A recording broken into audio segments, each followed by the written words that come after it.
Screen देखिए एक बार, screen show हो रही है आपको? चलो, so good morning to everyone. In our last class we clear about the topic of murder and culpable homicide. Now we start with the offense of hurt and grievous hurt, that is a part of a offense against human body. If you we cause any type of physical violence with the any other one, so some of the things can be occurred. या तो death होगी, if the death has been done तो murder है या फिर culpable homicide है. If the death has been not been done but the amount of act are sufficient to cause death, तो वो attempt to murder है या attempt to culpable homicide है. But now the situation is come, neither the death has been done nor the bodily injury is sufficient to cause death. In that type of situation, two things can be possible, either be a hurt or second be a grievous hurt. If I talk about the hurt is simply either be a body pain, disease, infirmity to any person is said to be cause hurt. या तो आपको कोई body pain हुआ because of your act, because of my act. If any body pain occur to you, that means I cause the hurt to you, simply. अच्छा, एक चीज़ यहाँ पे हम फिर से वही चलेंगे कि हर्ट जो है वो ग्रीवियस हर्ट भी हो सकती है. पहले कोई चीज़ हर्ट होती है, बाद में ग्रीवियस हर्ट भी कन्फर्म हो सकती है. इस सिंपल इज लाइक दैट कि ये हर्ट है और अंदर वाला स्पेयर ग्रीवियस हर्ट है. हर्ट तो सारी है ही, अगर हर्ट ज़्यादा ग्रेव है तो ग्रीवियस हर्ट है. तो first we just about that I cause the bodily injury to you which cause the pain to you. that injury, that mark cause the pain to you, then you will be liable for the hurt.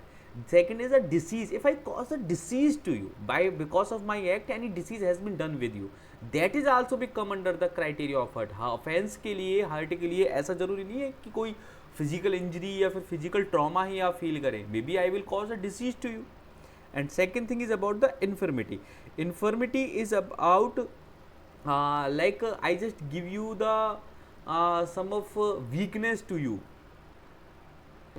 age degradation and any type of weakness to you. Some of resemble like a disease. यहाँ पे और word और use है, ठीक है. या तो disease होगी या इन्फर्मिटी होगी. अब ये दो चीज अगर किसी को मेरे किसी एक्ट से कॉज होती है, it means I cause the hurt to him. Clear? Where the second section is that it's about the voluntary cause to hurt in a section 115. Section 116 is about the grievous hurt. What that section says, it's about the whenever a person cause unto another person, that is the emasculation, permanent privations of the sight of eye, permanent privation of the hearing, and destruction and the permanent impairing of the joint, any disfigurations on the head or face, fracture and dislocation of the bone, and any hurt which because of that you have to be feel 15 days severe body pain. That is one. 15 days severe body pain and unable to do the ordinary pursuit. अगर ऐसी कोई घटना आपके साथ हो जाती है जिसकी वजह से आप नॉर्मल डेली रूटीन का वर्क नहीं कर पाते because of that thing, that it for a 15 days, then there it means you are be victim of a grievous hurt. Wait a minute, just a minute. हाँ जी. Emasculation is simply like weakness. I can be said that the emasculation किसी को निर्बल करना, ठीक है. Means I just make someone quite handicap type for a particular timing. मैंने किसी को असहाय बना दिया because of my act is a someone get the निर्बल विद दैट, ठीक है. Permanent privation of the sight of eye, किसी की आंखों की रोशनी चली जाना, एक आंख या दोनों आंखों की, किसी के कान खराब हो जाना, जॉइंट्स में कोई प्रॉब्लम आ जाना, बोन जॉइंट्स, ठीक है. इसके अलावा कोई बोन परमानेंटली डिसलोकेट हो जाना, कोई फ्रैक्चर हो जाना, कोई बड़ा, कोई फेस पे मार्क आना, परमानेंट डिसफिगरेशन ऑन द हेड और फेस पे या फिर सिर पे कोई बड़ा कट आ जाना जो लाइफ टाइम वो मार्क रहेगा. और any hurt which endanger your life to cause the suffer of the space of 15 days bodily pain, unable to do the ordinary pursuit. If that type of output come because of your act, you will be liable for the grievous hurt. Again we will be very clear with that. In a case of hurt you just get the bodily pain, disease and infirmity.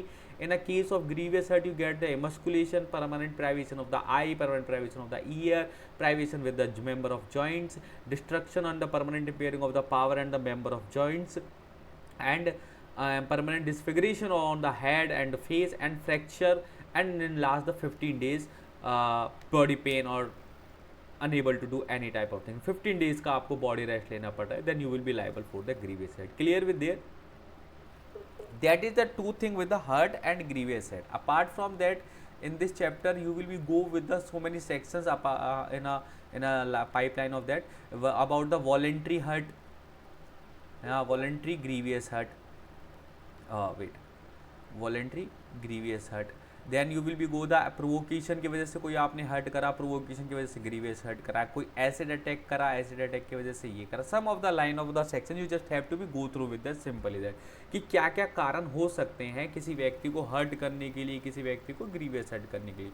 Voluntarily आपने करा या फिर आपने कोई acid attack करा या फिर या फिर किसी डेंजर वेपन के थ्रू आपने किसी को हर्ट करा, whatever with you are doing that things. Clear?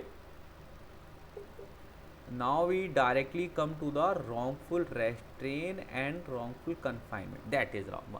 Section 126 and 127 is about the wrongful restraint and wrongful confinement. Suppose if there is a person, ये इस वे में जा रहा है, on that way, he just want to be go by that path. अब अगर मैं इसको यहाँ से रोक लूँ कि भाई यहाँ से नहीं जा सकते, आप कहीं और से चले जाइए, unlawfully, without any legally, without any law of nature, I just obstruct someone to do something, obstruct someone to go and use that part, obstruct someone to go any lawful thing. That is called the wrongful restraint. दूसरा रास्ता भी available है, side से ही दूसरा रास्ता मे भी एक गली छोड़ के दूसरी गली छोड़ के दूसरा रास्ता अवेलेबल है, या फिर वहीं से साइड से वो जा सकता है, but I restrain him for that particular way. That is the completely wrongful restraint and you will be liable for it. Clear? अगर मैं किसी को कोई काम करने से रोक रहा हूँ, एक रास्ते पे जाने से, एक तरफ से, मतलब वो काम कर सकता है बाय अनदर वे, पर मैं यहाँ से नहीं करने दे रहा कि यहाँ से नहीं जाओगे आप, इस चीज़ को ऐसे नहीं करोगे, कहीं और से कर लीजिए. या फिर मैं किसी से ऐसी बंदिश लगा देता हूँ कि आप ना ये कपड़े पहन के मेरी गली से नहीं निकल सकते. That is wrongful restraint.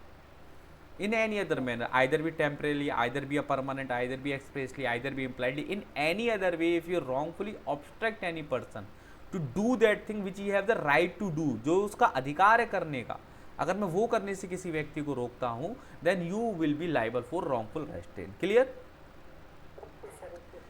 ये था एक साइड से, इन अ पर्टिकुलर साइड कि यहाँ पे नहीं कर सकते और कहीं कर लीजिए. Now I did the confinement. What the confinement means? I confine a person in a particular circumstances, in a particular circumference.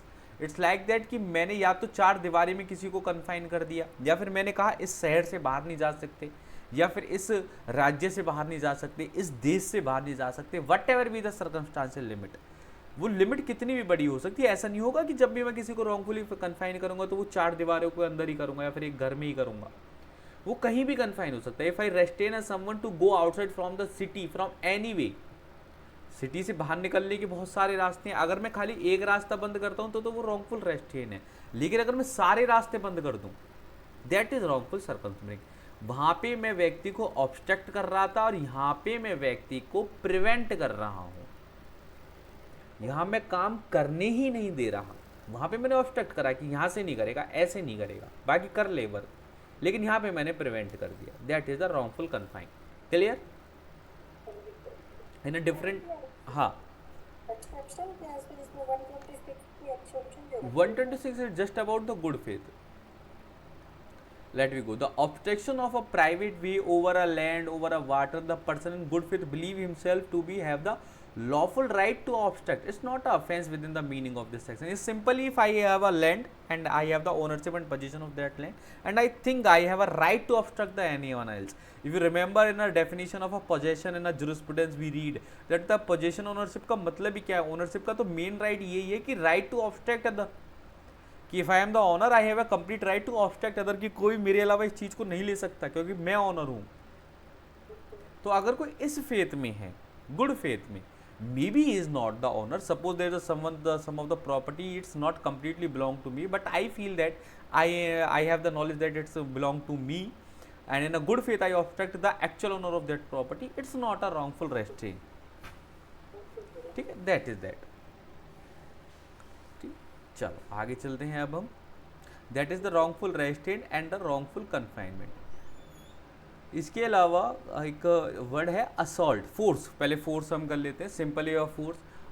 The word force and assault are the somehow the verb, helping verb type of offense. जैसे कि helping verb होती है ना एक subject में, तो ये helping addition है। चाहे मैं किडनैपिंग करूँ, चाहे मैं असॉल्ट करूँ, या मैं मर्डर करूँ, वट एवर आई डू, उसके लिए मुझे कुछ फोर्स लगाना पड़ेगा by any way.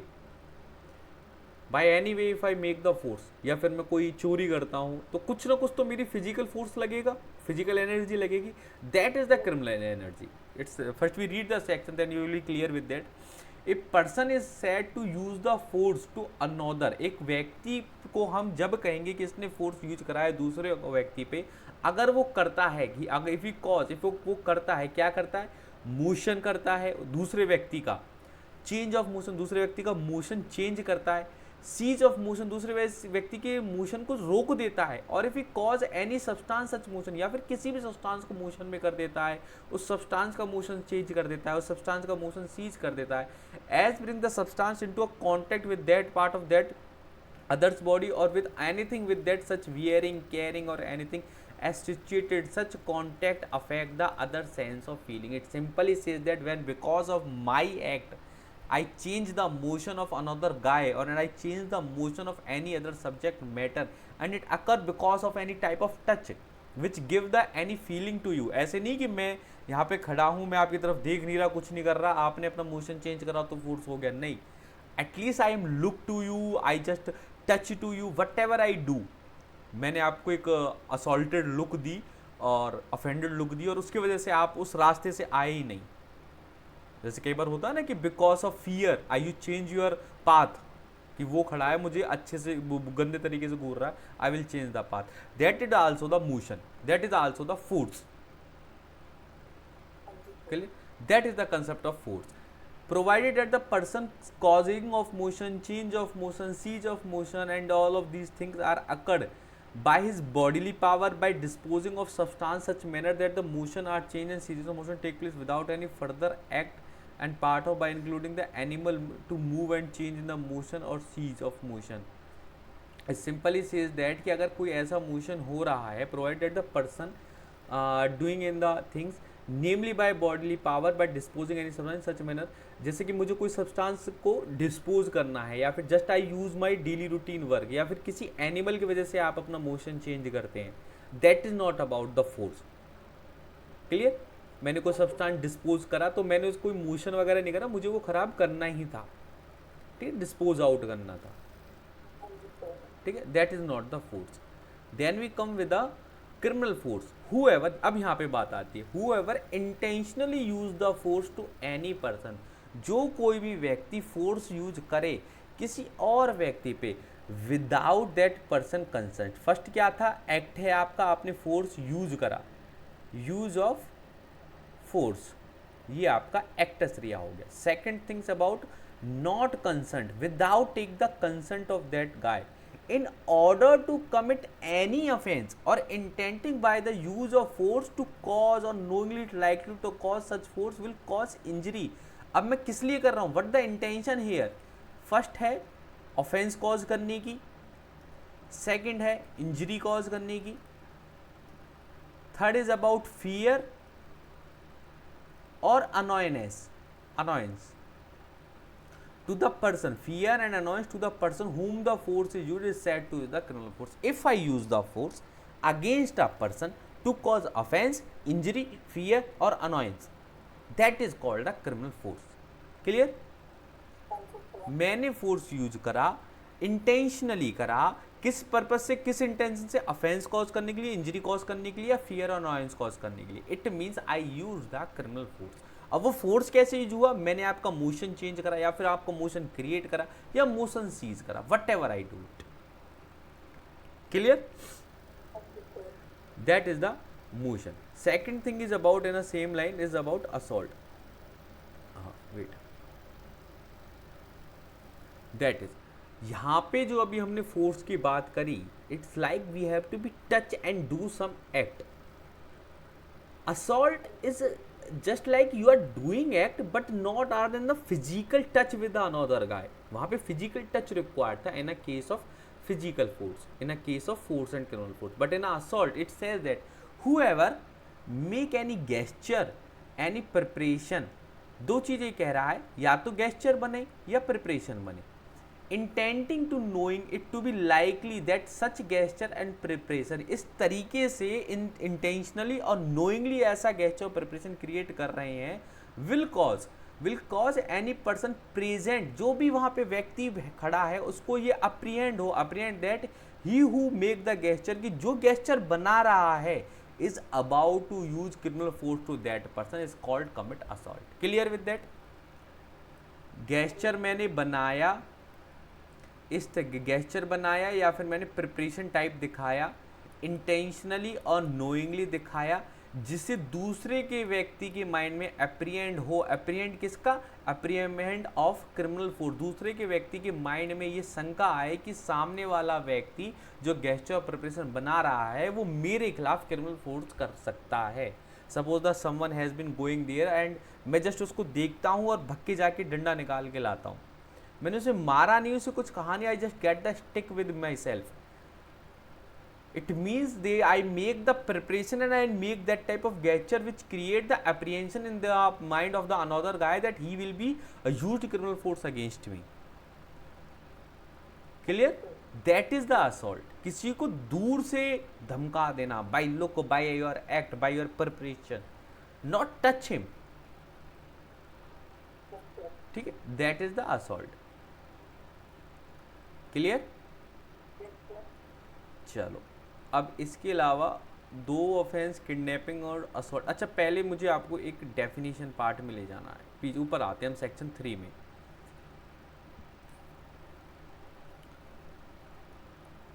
Section 3 it's about section 2, sorry section 2 sub clause 3, that is section 2 sub clause 3, it's give the definition of child.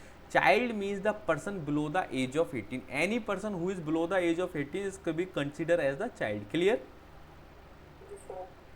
And one another definition is about if there is available is a person.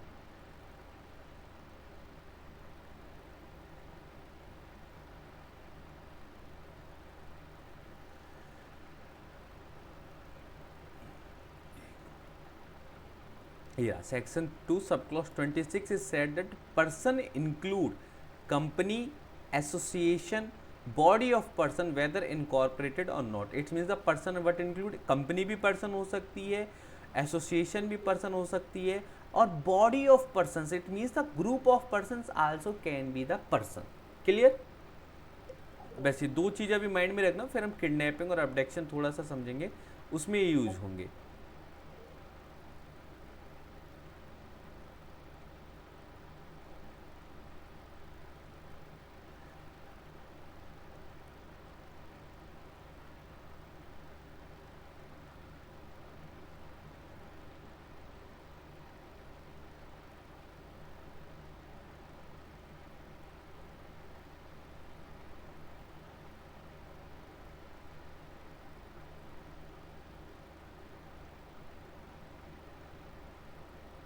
हाँ, section 137 before you start I just make the clear, kidnapping are of the two type, kidnapping in India और kidnapping outside the India. If I the keep the person kidnap from the India and kept it take out from there outside the India, that is called the kidnapping outside from the India and kidnapping in the India. ठीक है, and अब another thing is that kidnapping from the guardianship. If the person I get the kidnap a person from the custody of his guardians, that is called the kidnapping from guardianship. Clear? क्या चीज? Guardian की custody से बच्चे को kidnap करना या फिर बच्चे को वहां से ले जाना, that is called the kidnapping from guardianship. और इंडिया से बच्चों को ले जाना किडनैपिंग फ्रॉम इंडिया। ठीक है, एक बार सेक्शन पढ़ते हैं, then you the thing will be clear. हाँ बोलिए। Kidnapping from India and kidnapping from guardianship, it says that whoever convey any person, convey any person beyond the limit of India without that consent. सबसे पहले हमने convey करा, कहाँ पे convey करा, beyond the limit of India. Third is about without the consent of that person. Here we use the word person which means any body, corporations and company. ठीक है, so what they says, whoever convey any person beyond the limit of India without the consent of that person, or the some person legally authorized to consent on behalf of that person. It means that person are it quite possible it not be able to give his consent. यहाँ तक बात समझ आ रही है? फिर से समझे, ये कह रहा है कि किसी व्यक्ति को इंडिया की लिमिट से बाहर ले जाना किडनैपिंग फ्रॉम इंडिया कहलाएगा। और उस व्यक्तियों में वह व्यक्ति भी हो सकता है, जैसे कि मैंने ऊपर दो डेफिनेशन बताई थी, चाइल्ड की और पर्सन की। चाइल्ड जो है बिलो 18 है, पर्सन जो है group of person, body, corporate, कोई भी हो सकता है, इंडिविजुअल हो सकता है कोई भी। ठीक है, तो इसका मतलब चाइल्ड ही नहीं है, इसका मतलब पर्सन अबव 18 तो है ही, क्योंकि बिलो 18 होता तो चाइल्ड वर्ड यूज होता। अब अबव 18 कोई भी व्यक्ति जिसको हम इंडिया से बाहर ले गए बिना उसकी कंसेंट के, तो वो किडनैपिंग फ्रॉम इंडिया हुआ। लेकिन अगर कोई व्यक्ति अबव 18 भी है, उसकी कंसेंट जो थी वो ले ही नहीं सकते थे, क्योंकि उसकी कंसेंट के लिए कोई और ऑथराइज था। The second thing is says that some person legally authorize to consent on behalf of that person. कौन से लोग होते हैं अभी? These are the person who are the unsound mind. ठीक है, if the you kidnap a person who is a unsound mind but he is above the 18, if you kidnap that person and you said that, you make a defence कि मैंने इसकी consent ली थी, it completely wrong, it will not be a defence, क्योंकि वो consent देने के लिए capable ही नहीं है, उसके लिए तो ऑलरेडी एक ऑथराइज कंसेंट रखा हुआ है। ठीक है, ये वो सिचुएशन थी, that's why I give the definitions to you. Another thing is that whoever take और इंटरसाइज, यहाँ पे हमने वर्ड यूज करा है कन्वे, यहाँ पे हमने करा है टेक और इंटरसाइज, बहला फुसला कर ले जाना या फिर ले जाना। Child, whenever you kidnap a child, it can be possible that child not be use force against you, not be rebut you. Child हो सकता है कि आपके खिलाफ कुछ करे ही ना, आपके साथ आराम से चल दे, तो आप ये नहीं कहेंगे कि वो चाइल्ड है जी। ठीक है, या फिर वो सॉरी, आप ये नहीं कहेंगे कि तो हमारे साथ मन से आ गया था। तो what you will be right, whoever take entices any child और एनी अनसाउंड पर्सन। अब यहाँ पे दो बात फिर से आई जी, अभी मैं कह रहा हूँ ऊपर वाला अनसाउंड है, अब कह रहा हूँ नीचे वाला अनसाउंड है। What that thing are there, it's the thing, यहाँ पे जो बात यूज हो रही है, it's a person who is a unsound because of the medical thing, medical reasons की वजह से वो अनसाउंड है, he always be treated as a minor. Clear? यहाँ पे जो मैं अनसाउंडनेस की बात कर रहा हूँ, इट्स अ डिफरेंट थिंग, वो कैपेबल नहीं है, या फिर वो इतना एजुकेटेड नहीं है, या फिर उसका हमने जैसे एक वो कंसेप्ट होता है ना, पर्दानशी वुमेन, द पर्दानशी women is not allowed to do so many things because he is not literate and he is not aware about his rights. ठीक है, एक रूरल वुमेन, तो उस केसेस का अनसाउंड है, उस केसेस का कंसेंट है जहाँ पे उसकी कंसेंट दे ही नहीं सकता, अगर वो देता भी है तो लीगली ऑथराइज नहीं है। क्लियर? चलो यहाँ पे फिर से हम आते हैं, whoever take and decide any child or any person of unsound mind out of the keeping of the lawful guardian of such child or person of unsound mind without the consent of such guardian। अब हमने क्या करा है, पहली चीज take और इंटरसाइज करा है, किसको करा है, चाइल्ड और अनसाउंड माइंड को। कहाँ से करा है, उनके गार्जियनशिप की पोजीशन से, फ्रॉम विदाउट द कंसेंट, बिना उनकी कंसेंट से। Fourth thing required take and entice child or unsound mind persons from the custody of their guardianship without the consent of guardians, that is the kidnapping of the child, kidnapping from against the lawful guardianship. Clear that thing? Two type of kidnapping are available, kidnapping from India, kidnapping from lawful guardianship. If you convey the person from India to the another country outside the India without his consent, that is called kidnapping from India. If you take and interdise the persons without the consent of lawful guardian, that is called the kidnapping from lawful guardianship. ठीक है, इसके अलावा एक छोटा सा exception इन्होंने बस ये दिया है कि अगर कोई व्यक्ति अपने किसी चाइल्ड को किडनैप करता है एज लाइक कि he have the actual guardianship of it, और as like that I am the father and the mother of it, then it's not be deemed as a kidnapping. अगर कोई पिता अपने बच्चे को ले जाता है ये सोच के कि मुझे इसकी कस्टडी मिलनी चाहिए, तो और बिना किसी इमोरल और अनलॉफुल पर्पस के, तो वो चाइल्ड कस्टडी को ऐसे ले जाना वो किडनैपिंग नहीं है, it just we can we say like that just of misunderstanding and anything else, but not a kidnapping. Kidnapping के लिए बहुत जरूरी है आपका अनलॉफुल इंटेंशन जरूर हो। पर इसमें हाँ हाँ। सर जब ये क्लोज भी हमने रीड किया जाता है, इसमें हमने पर्सन का एज कौन से पर्सन को ट्रीट किया, फिर जो पर्सन मैं समझा नहीं आपने क्या कहा। को किडनैपिंग में जो क्लोज ली 737 का, हाँ इसमें हमने जो पर्सन फाइंड किया चाइल्ड है पर्सन, हाँ हाँ। चाइल्ड तो ऐसे कि चाइल्ड हमने बिलो है वो गई चाइल्ड, चाइल्ड बिलो 18 हो गया। Any person means any person जो अनसाउंड है। Here the word unsound use for the medical unsoundness. Medical experiment. हाँ, ऊपर में जो मैंने बात पर्सन की बात करी है, द पर्सन एक तो वो जो खुद अपनी कंसर्न दे सकता है, और एक पर्सन वो जो अपनी कंसर्न नहीं दे सकता। अब अपनी कंसर्न वो व्यक्ति नहीं दे पाएगा जो अनसाउंड होगा। अनसाउंड कौन सा अनसाउंड? जो किसी अदर रीजन से, not with the medical reason, some of the other reason are become the unsound, incapable to give the consent. ठीक है। In a above thing I said about he is not capable to give his consent because he is unsound. Higher that unsound because he is not about the literate, not about the aware, like a Pardanasi woman, like a rural area woman, like any other guy who is barred to give the consent because of any reason. But in a subclause B they are discuss about, close A sir, I discuss about the a subclause A. In a subclause B, the person child and the unsound person. Unsound person means any age of person who is a medically unsound. Okay ठीक है, चलो.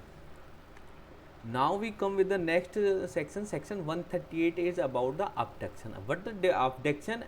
It means whoever by force. अब यहाँ पे हमने force use करा है, वहाँ पे हमने बाई कन्वे एंड इंडिसाइज या फिर कुछ छल दे के हम कर रहे हैं। यहाँ पे क्या है? बाई फोर्स कंपेल और by any deceitful means induce. या तो मैंने फोर्सफुली किसी को कंपेल कर दिया या फिर उसको किसी भी गलत तरीके से इंड्यूस कर दिया, उकसा दिया, रेडी कर दिया।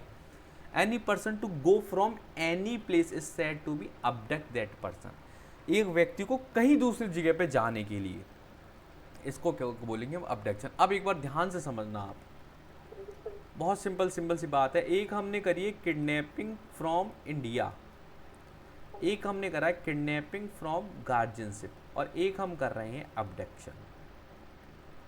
Kidnapping from India is apply on person with who can give consent.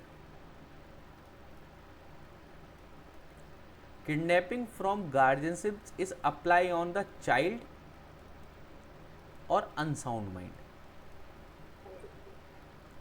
और abduction is apply on person or it occur through force or induce, oh sorry, हाँ, it occur through force and induce, clear, or any place। अब हम सब लोग को cover करेंगे। मेरे पास reality में होते कौन है? या तो 18 प्लस वाला होगा बंदा, या 18 से बिलो होगा। If the person is below 18 that will be covered by the kidnapping from guardianship. Let me change the colour of pen. जो भी व्यक्ति 80 से बिलो है वो किडनैपिंग फ्रॉम गार्जियनशिप में आ जाएगा, चाहे वो इनसाइड द इंडिया जा रहा है चाहे आउटसाइड द इंडिया जा रहा है। Clear with that? चाहे वो इनसाइड द इंडिया जा रहा है चाहे वो आउटसाइड द इंडिया जा रहा है। बिलो 18 वाली बात, चाइल्ड और अनसाउंड माइंड, सिर्फ चाइल्ड और अनसाउंड माइंड। अब बची मेरे पास अबव 18 वाली, ठीक है, ये होगी बिलो 18 की बात। अब मैं बात कर रहा हूँ अबव 18 की। If the consent is about the above 18, दो बातें होंगी, या तो आउटसाइड द इंडिया जाएगा या इनसाइड द इंडिया रहेगा। आउटसाइड द इंडिया के लिए ये वाला सेक्शन हो गया हमारे पास, और इनसाइड द इंडिया के लिए ये हो गया। क्लियर? डिफरेंस बिटवीन देम कि when ever you send a person outside the India you are convey that per guy, or whenever you send to inside the India you either be use force and inducing। ठीक है, remember be the manners, उसमें हम convey कर रहे हैं, यहाँ पे उसको शिफ्ट कर रहे हैं बाय फोर्स, और यहाँ पे विदाउट कंसेंट। यहाँ पे कंसेंट हो सकती है but consent has been taken through force. Clear? That is the kidnapping and abduction. इसके हाँ हाँ क्या कहा आपने? हाँ, in India always be abduction. ठीक है। अच्छा, एक चीज़ वैसे हमने ये वाली जो बात कही in India always abduction, it's not completely correct, क्योंकि अगर मैं सेक्शन 138 पढ़ूँ, यहाँ पे तो one place to another place लिखा है ना, ये रहा, एक प्लेस से एनी प्लेस, तो we can not be say like that कि ओनली इन इंडिया। अगर अच्छा इसको हम ऐसे लेते हैं, it's be wrong, I think you are right. Forcefully और कंपेल के साथ एक व्यक्ति को आप कहीं भी ले जाते हो तो वो होगी अबडक्शन। फोर्स जहाँ पे यूज हो गया अबडक्शन हो गया। ठीक है, और जहाँ पे फोर्स यूज नहीं हुआ, आपने कन्वे करा है आउटसाइड द इंडिया, तो that will be the outside the India. अब चीज क्लियर हुई? So we end today's class. Today we cover the hurt, grievous hurt, force, criminal force, assault, kidnapping and abduction. Majorly offences regarding to the human property has been offences regarding the human body has been done. Go with the every sections and try to read. These are the major offences which are done. Apart from the all other sections, apart from these sections, all other sections are just the interlink between them कि ये होगा तो इसमें ये होगा। जैसे कि अब abduction में ही है, चाइल्ड की बैगिंग के लिए अलग ऑफेंस है, जैसे not a different offence, just a different punishment. अगर आप किडनैप कर रहे हैं रैंसम के लिए, तो मतलब फिरौती लेने के लिए, तो ज़्यादा अलग पनिशमेंट है। उसको बैगिंग पर्पज़ के लिए या ट्रैफिकिंग के लिए किडनैप कर रहे हैं तो अलग अलग सज़ा है। अगर फोर्सफुली मैरिज के लिए या फिर कोई फोर्सफुली कोई काम करवाने के लिए कर रहे हैं तो अलग सज़ा है। That is a different punishment with them. We have to be just clear with the first, what about the kidnapping, what about the abduction. Clear? चलो, any doubt?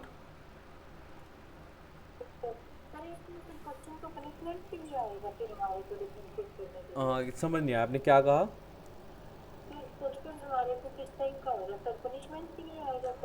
Question if I talk about the UGC NET objective question, तो ना वो ransom की, मतलब जैसे कि bagging का कौन सा सेक्शन है 139 है, रैंसम का कौन सा है, किडनैपिंग विद डेथ का कौन सा है, इस तरीके का एक क्वेश्चन आ सकता है।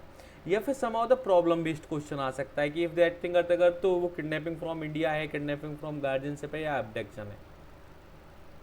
ठीक है, तो आपको बस इतना क्लियर रखना है कि अगर फोर्स और डिसीटफुल मीन्स की और इंड्यूस जैसे वर्ड यूज होते हैं तो आप एबडक्शन लगा देना, और पर चाइल्ड ना हो। देखो चाइल्ड यूज हुआ तो किडनैपिंग फ्रॉम गार्जियनशिप आंख बंद करके लग गई। ठीक है, फिर आपको देखना है अगर फोर्स और यूज हुआ है तो आप एबडक्शन लगा देंगे। फिर आप देख रहे हैं कि फोर्स यूज नहीं हुआ पर आउटसाइड द इंडिया यूज हुआ है तो kidnapping from outside the India हो जाएगा।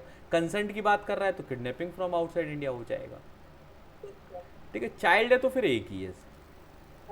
ठीक है, तो इस तरह के क्वेश्चन आ सकते हैं ना ऑब्जेक्टिव। ठीक है, और फिर discuss about the subjective question, तो वो किडनैपिंग के एसेंशियल इंग्रेडिएंट्स पूछ लेते हैं, अबडक्शन किडनैपिंग में डिफरेंसेस पूछ लेते हैं, any case laws they can be asked, and the offence related kidnapping पूछ लेंगे तो फिर उसमें हम सारी चीज़ लिखेंगे कि किडनैपिंग में कितनी सज़ा है, कैसे होती है, फिर kidnapping with the ransom, kidnapping with the child, kidnapping for trafficking, kidnapping for any forceful act, जितने भी आगे ऑफेंसेस हमें लिस्टेड आउट करे हुए हैं वो सारे लिखेंगे, उनकी हेडिंग्स। ठीक है, क्या ना यूजीसी तो ऑब्जेक्टिव पूछेगा, वो तो इतना बड़ा नहीं पूछेगा। वो तो मैं जस्ट अबाउट की सब्जेक्टिव क्वेश्चंस के लिए आपको क्या अगर आगे आप फ्यूचर प्रिपेयर करते हैं तो। ठीक है, ओके देन, बाय।